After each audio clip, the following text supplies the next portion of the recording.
అది ఆయన ఇంకా హర్ట్ అయ్యేలా చేస్తుంది. పెళ్లి కూడా చేస్తే పరిణామాలు చాలా తీవ్రంగా ఉంటాయి.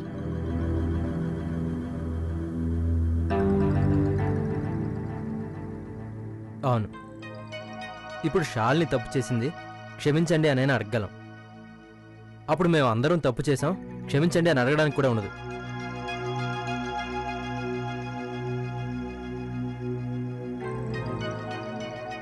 ఎటు చూసినా ఈ విషయం నాన్నగారికి చెప్పాల్సిందే. మనందరం ఎలాగూ చెప్పలేం. ఓ పని చేద్దాం, ఈ విషయం నాన్నమ్మకు చెప్పేద్దాం.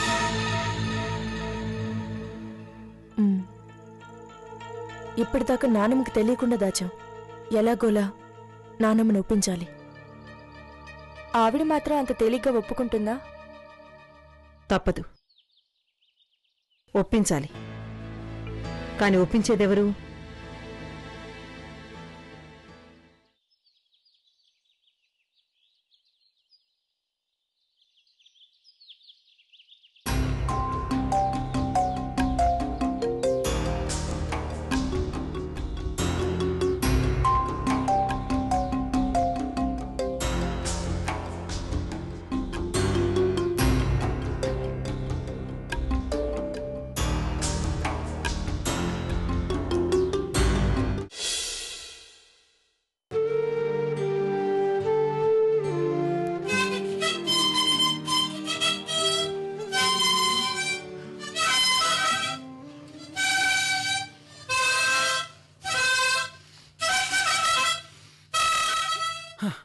ఎలా ఉందిరా నా కొత్త ట్యూన్?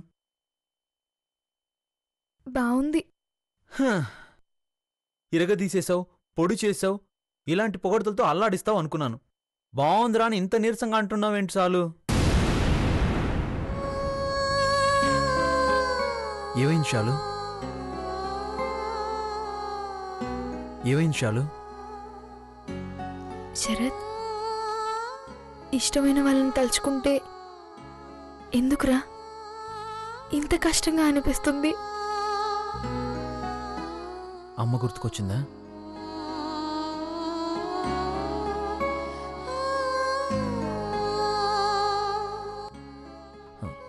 మరి ఇష్టమైన వాళ్ళన్నా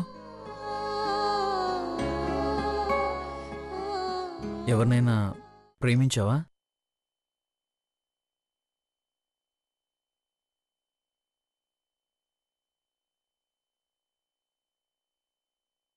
అలాంటిదే.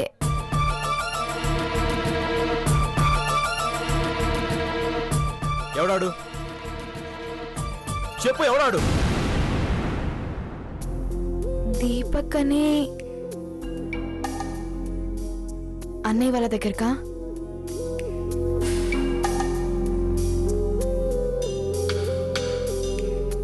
ఈ విషయం అన్నయ్య వాళ్ళకి తెలుసు.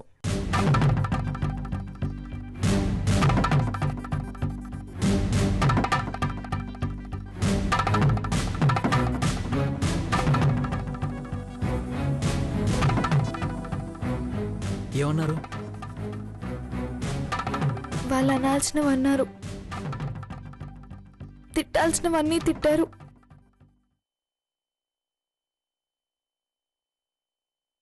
నాన్నకు చెప్పావా? చెప్పు, నాన్నకు చెప్పావా?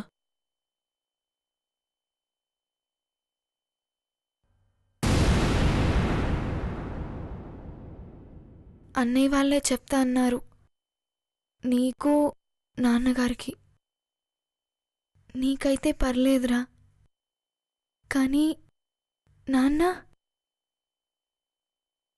తలుచుకుంటేనే భయంగా ఉంది.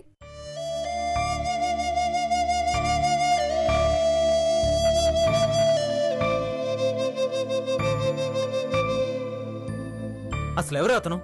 ఎక్కడ పరిచయం? మహిమ అని ఫ్రెండ్ ఒక ఆవిడుంది, ఆవిడింట్లో. ఆవిడికి దీపక్ కూడా ఫ్రెండ్. అలా. అసలు ఇన్నాళ్ళు ఎలా దాచావే?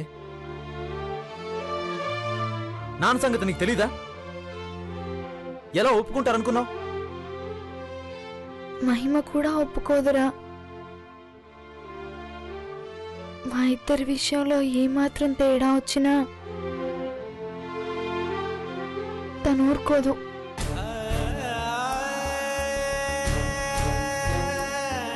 మమ్మల్ని వదలదు.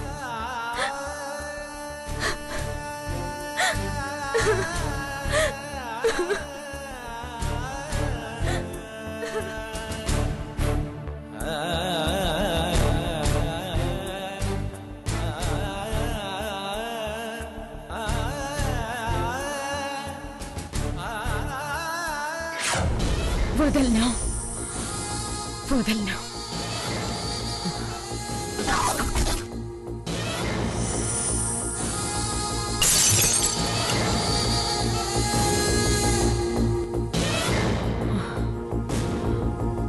ఇలాగే ఆ జస్టిస్ రాజశేఖరం కుటుంబాన్ని ముక్కలు ముక్కలు చేసే వరకు వదలను.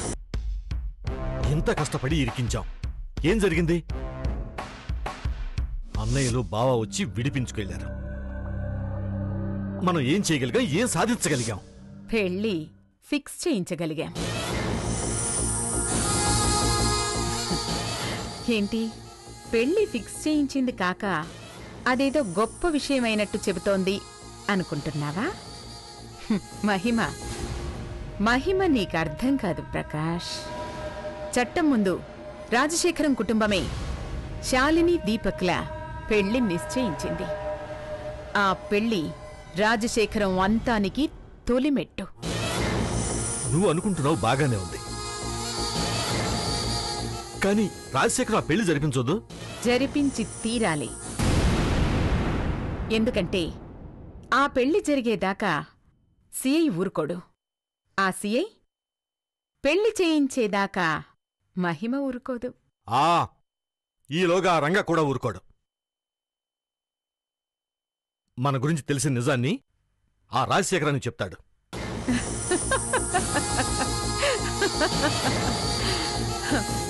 భయం ఒక స్థాయిలో ఉంటే మనిషి జాగ్రత్త పడతాడు.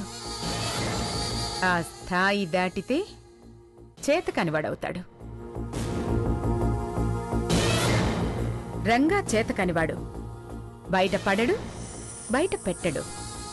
మెదడు లేని సాలిపురుగే తన గూటిలో ఇరుక్కోగలిగే పురుగుల్ని టార్గెట్ చేసుకుంటుంది. మరి మహిమ ఇంకెంత కేర్ఫుల్గా ఉంటుంది? ఆ రాజశేఖరాన్ని, వాడి కుటుంబాన్ని నడి రోడ్డు మీద నిలబెట్టేదాకా మహిమ మనిషని, ముఖ్యంగా ఆడదని మరిచిపో ప్రకాష్.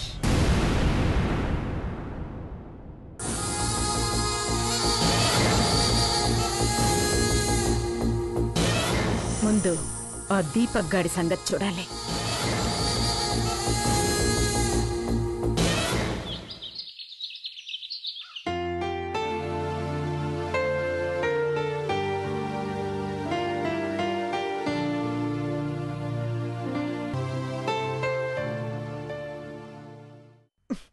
వెళ్ళండి, వెళ్ళి చెప్పండి. ఏంటి వెళ్ళేది? వెళ్ళండి అన్నంత ఈజీ కాదు వెళ్ళడం. నానమ్మ నువ్వు అనుకున్నంత సామాన్యురాలేం కాదు. కాబట్టేగా నిన్ను పంపిస్తున్నావు. అంటే ఏంట్రా, నేను ముదురులా కనపడుతున్నానా? కాదండి, మీరైతేనే చెప్పనట్టుగానే ఉండి చెప్పే సమర్థత కలవాళ్ళు. రాగిణి, ఏం చేస్తున్నావు? వస్తున్నాను బామ్మ. చేతులకు నూనెంటింది, కడుక్కుని వస్తాను. వెళ్ళండి. ఎలా మొదలు పెట్టాలని ఆలోచిస్తున్నా. అబ్బా వెళ్ళండి బావగారు, మీకు రాని ఐడియాలా చెప్పండి. వెళ్ళండి. పెద్దవారుగా మీరు చెప్తేనే బాగుంటుంది. ఏంటి అందరు కొంచెం తేడాగా మాట్లాడుతున్నారు? నన్ను మోయట్లే కదా. మోయడానికి నువ్వేమైనా బియ్యం బస్తావా? వెళ్ళి పంచుడు. వెళ్ళు. ఎలా? ఐడియా! ఒక పని చెయ్యి, న్యూస్ పేపర్ తీసుకెళ్ళి వార్తలు చదువుతున్నట్టుగా శాలిని విషయం మొత్తం చెప్పే.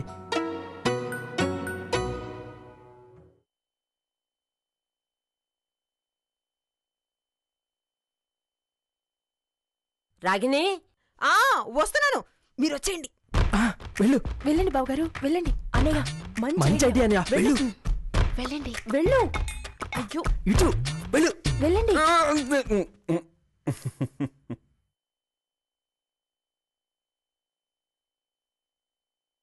నానమ్మ పేపర్ చదివావా?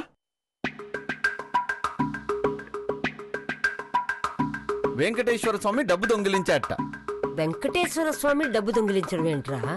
అంటే వెంకటేశ్వర స్వామి దొంగిలించడం కాదు నానమ్మ, వెంకటేశ్వర స్వామి హుండీలో డబ్బు దొంగలు దొంగిలించారట. ఏడ్చినట్టే ఉంది నీ చదువు.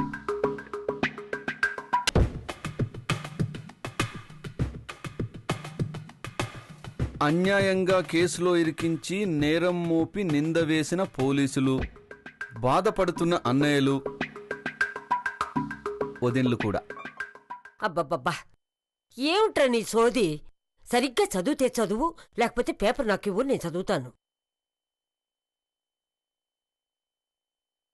ఐఏఎస్ టాపర్లు ఆంధ్రప్రదేశ్ వాళ్ళేనట.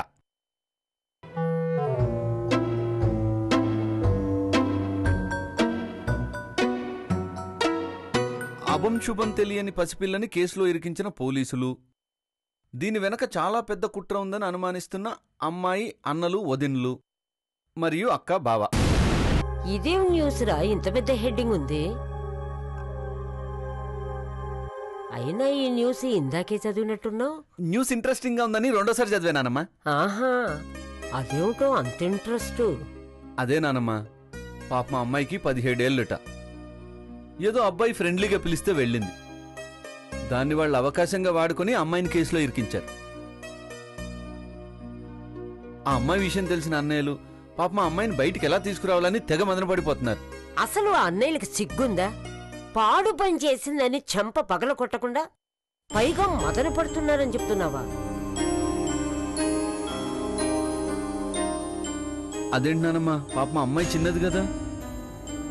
కాబట్టే అంటున్నాను, దాని వయస్సు ఏమిటి, కుర్రాడితో స్నేహం ఏమిటి, పైగా వాడితో ఒంటరిగా బయటికి వెళ్ళడం ఏంటి?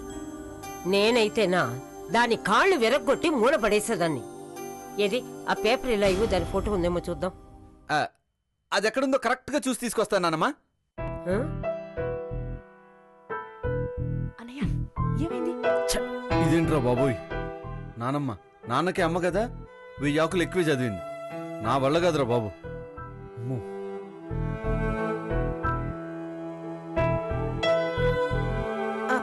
అదేమిటి బామ్మ అప్పుడే చేయి కడుక్కుంటున్నావు?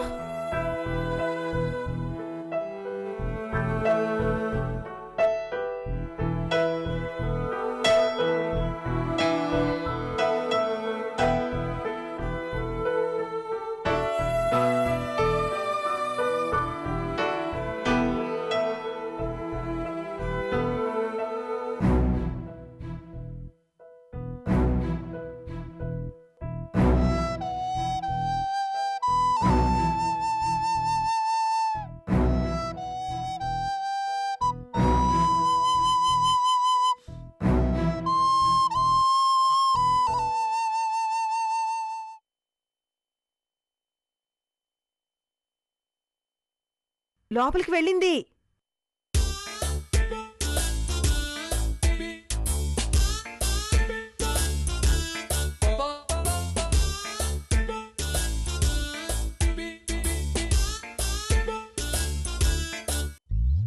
సరే, అయిందేదో అయింది, ఇప్పుడేం చేద్దాం?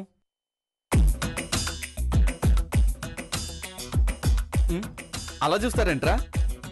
ఘనత వహించిన అన్నగారివి కదా, చూడడం తప్ప ఇంకేం చేస్తాం? అదేంట్రా? లేకపోతే ఏంటనయ్యా, ఇంత చిన్న విషయాన్ని చెప్పలేనుడివి, నువ్వేం పెద్దోడిరా. చిన్న విషయమేగా, మీరు వెళ్ళి చెప్పండి. నేనా? అది నేను చెప్పడం కన్నా పెద్దవారు కదా, మల్లిక్ గారు చెప్తేనే బాగుంటుంది. నేనా? ఆవిడతో ఈ విషయం? అమ్మో, చెప్పే ధైర్యం ఎవరికి లేనప్పుడు అందరం కలిసే వెళ్ళి చెప్దాం. ఇది బాగుంది. ఇది కరెక్ట్, పదండి. పదండి.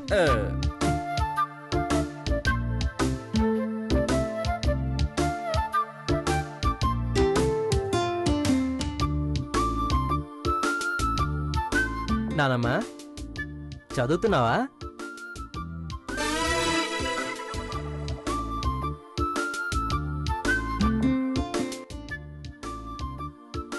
చదువుతూనే ఉందిగా. చదువుతుందని కనపడుతోంది కదా, చూస్తూ మళ్ళీ అడుగుతావేంట్రా?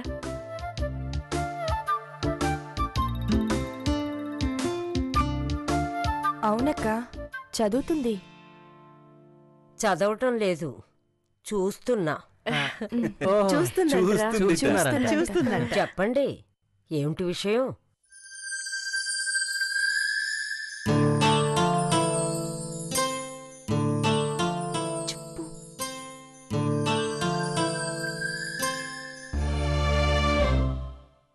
ఇంతమంది కలిసి వచ్చారంటే ఏదో విషయం ఉంది. నువ్వు చెప్పరా రంగా, ఏమిటి విషయం? అదంటే ప్రశాంత్ చెప్తాడు.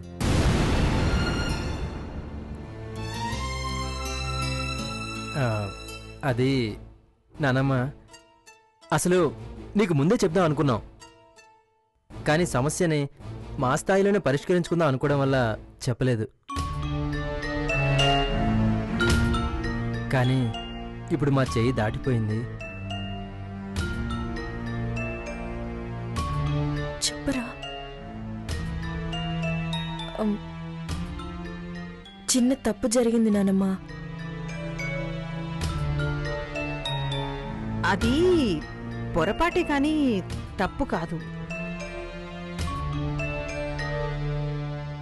ఇంతకీ శాలిని షరతులేరి?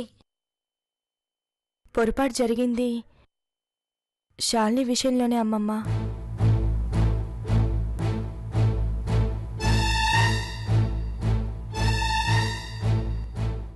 అది మొన్న రాత్రి శాలిని పోలీస్ స్టేషన్ నుంచి తీసుకొచ్చినప్పుడు నీకు అబద్ధం చెప్పావు నానమ్మ.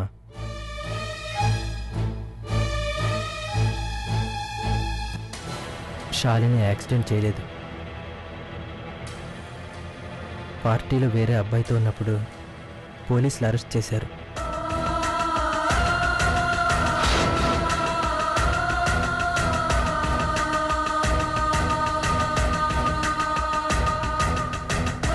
ప్రశాంత్, నానమ్మ మీరేం కంగారు పడకండి. అసలు జరిగింది ఏంటంటే, శాలిని వాళ్ళ ఫ్రెండ్తో కలిసి ఒక పార్టీకి వెళ్ళింది. ఆ పార్టీలో మహిమని ఆవిడ ఏదో మత్తుమంది కలిపి శాలినికి ఇచ్చింది.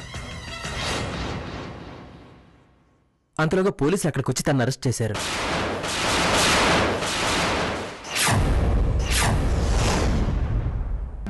అంతేనానమ్మా. అది జరిగిన తర్వాత అన్నయ్య నాకు ఫోన్ చేసి అక్కడికి రమ్మన్నాడు. నేను వెళ్ళాక ఈ విషయాలన్నీ నాకు తెలిసాయి. శాలిని ఉరికించింది ఎవరన్నా? ఆవిడ పేరు మహిమ.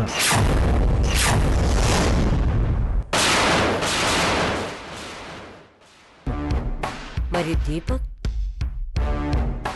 మహిమ ద్వారానే పరిచయం. ఆవిడెవరో గాని చాలా పకడ్బందీగా ప్లాన్డ్గా మనల్ని అందరినీ సమస్యల్లోకి లాగుతుంది. అసలు ఎవరా మహిమ? అసలు ఆవిడకి మన కుటుంబానికి సంబంధం ఏంటి?